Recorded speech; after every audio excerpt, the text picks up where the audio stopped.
बिस्मिल्लाहिर्रहमानिर्रहीम। अब मलिदा बनाना बिल्कुल भी मुश्किल नहीं, क्योंकि मैं लेकर आई हूँ एक स्पेशल और आसान मलिदे की रेसिपी जो कि कम वक्त में तैयार किया जा सकता है। इस मलिदे का जायका दूसरे मलिदों से काफ़ी मुख्तलिफ होता है, क्योंकि मैंने इसमें सूजी का इस्तेमाल भी किया है। इस वजह से ये खाने में भी बहुत लजीज होता है।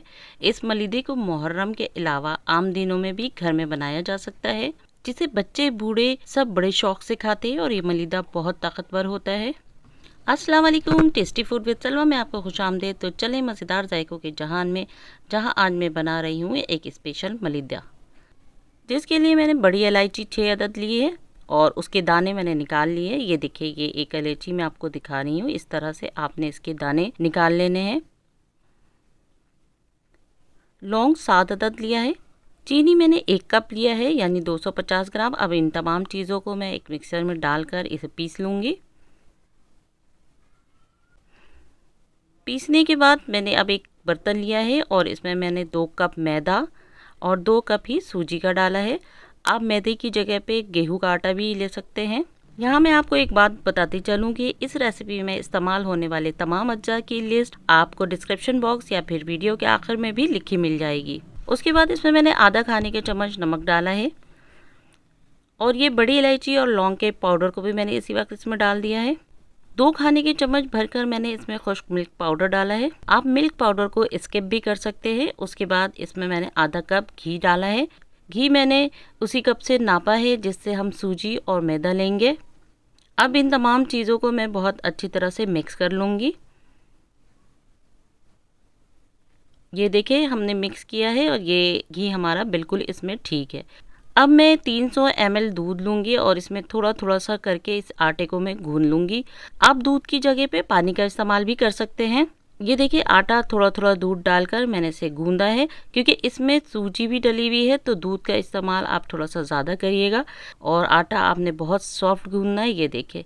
और उसके बाद गूंद कर मैंने इसे तकरीबन 1 से 1.5 घंटे के लिए रख दिया है। ये देखिए, 1.5 घंटे के बाद मैं इसे दोबारा एक बार गूंदूंगी और उसमें थोड़ा सा मैं दूध डालूंगी। इसकी सॉफ्टनेस आप चेक करें, ये इतना सॉफ्ट होना चाहिए और बहुत अच्छी तरह से सूजी भी फूल गई है। अब इसके मैं 4 पेड़े बना लूँगी। अब मैं इसे एक बेलन की मदद से बेल लूँगी। ये देखिए, इस तरह सा थोड़ा थोड़ा सा मैदा छिड़क कर आपने इसे बेल लेना है। ये देखिए, बेलने के बाद अब मैं इसे तवे पे डाल दूँगी। और एक बात आप याद रखिए कि आंच इसमें मीडियम रखनी है, बहुत हाई फ्लेम में आपने इसे नहीं पकाना है। एक साइड से ये तकरीबन 5 मिनट पकेगा। ये देखिए, इसका कलर देखिए कितना अच्छा आया है। अब फिर आंच को मैंने बिल्कुल लो कर लिया है, क्योंकि तवा मेरा बहुत हॉट हो गया है और ज़्यादा गर्म हो जाने की वजह से जो है ये रोटी अंदर तक नहीं पकेगी। ये देखिए, अब एक साइड से मैंने इसको पका लिया है कि रोटी बीच से टूट गई है, इसकी कोई मसला नहीं है, क्योंकि ये मलिदा हमें बनाना है। आटे में घी प्रॉपर डला हुआ है और जिसकी वजह से ये बहुत खस्ता हो गई है और ये बीच से ब्रेक हो गया है। तो इसी तरह से हम दूसरी रोटी को भी बेल लेंगे। इसे भी हम एक साइड से 5 मिनट तक पकाएंगे और स्पैचुला की मदद से या किसी चमचे की मदद से आप इसकी साइडों को, किनारों को बहुत अच्छी तरह से सेक लें, चारों तरफ से अच्छी तरह से ये सिक जाए।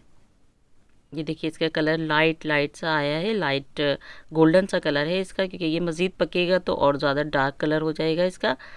अब ये देखिए, बहुत अच्छी तरह से मैं इसे सेक रही हूँ साइडों से, किनारियों से। और एक बात याद रखें कि आंच बिल्कुल हमें इसे मीडियम रखना है। ये देखिए, कितनी अच्छी तरह से ये सीख गया है। अब मैं इन रोटियों को जो है हाथों की मदद से तोड़ लूँगी। आप चाहे तो हाथों की मदद से भी इसका मलिदा बना सकते हैं, क्योंकि मैंने कहा कि ये बहुत आसान तरीके से बनेगा। तो अब इस तरह मोटा मोटा आप इसे तोड़ लें और तोड़ने के बाद अब इसे हम एक, आप मिक्सी के जार में कर ले या चॉपर में कर ले। मैं तो इसे चॉपर में चॉप कर रही हूँ। ये देखें, इस तरह से आप डालें और डालने के बाद आप इसे चॉपर में मोटा और बारीक दोनों तरह से ग्राइंड कर लें। ये देखिए, मैं एक दफ़ा इसे बारीक ग्राइंड करूँगी और दूसरी दफ़ा इसे मैं थोड़ा थोड़ा सा मोटा ग्राइंड करूँगी, ताकि बारीक और मोटा दोनों मिक्स हो। उसके बाद मैंने इसमें पिसी हुई चीनी उसे डाल दिया है। इसमें आधा कप मैंने कद्दूकश किया हुआ खोपरा डाल दिया है। आधा चाय का चम्मच इसमें मैंने केवड़ा एसेंस डाला है। अगर आपने केवड़ा एसेंस नहीं डालना तो आप इसे स्किप भी कर सकते हैं। आप इसकी जगह पे अर्के गुलाब भी डाल सकते हैं। ये देखिए, मलिदा बहुत गर्म है और मैं इस चीनी को और खोपरे को इसमें अच्छी तरह से मिक्स कर लूँगी। और मिक्स करने के बाद इसे मैं तकरीबन ढक के 2 घंटे के लिए रख दूँगी, ताकि चीनी इसमें अच्छी तरह से मिक्स हो जाए। अब हम एक पैन लेंगे और उसमें मैंने तकरीबन 50 ml घी का डाला है और ये घी अब मैं मलीदे में बघार लगाने के लिए इस्तेमाल करूँगी। उसके बाद मैंने इसमें 6 दाने छोटी इलायची के डाले हैं और इसे भी मैं धीमी आंच पर थोड़ा सा फ्राई कर लूँगी। मैंने तकरीबन आधा कप किशमिश का डाला है और इसे भी मैं अच्छी तरह से इसमें फ्राई कर लूँगी। और बहुत ज़्यादा आपने फ्राई नहीं करना, बस हल्का सा इसे घी के अंदर डालना है और उसे साइड कर दिया। उसके बाद मैं इसमें 20 अदद कटे हुए बादाम डालूंगी। बादाम को सिर्फ इतना ही फ्राई करना है कि इसका कलर चेंज ना हो, यानी कि ये ब्राउन पे ना आए, बस ये वाइट वाइट ही दिख रहे हैं ना आपको, बस इतना वाइट ही रहना चाहिए। आप मेवे अपने पसंद के भी डाल सकते हैं। उसके बाद इसमें मैंने 1 खाने के चम्मच सफ़ेद तिल डाला है और डालने के बाद इसे भी बस मैंने सिर्फ और सिर्फ इतना ही पकाया है। ये देखें आप, ये देखें, बस इतना सा ये पक रहा है।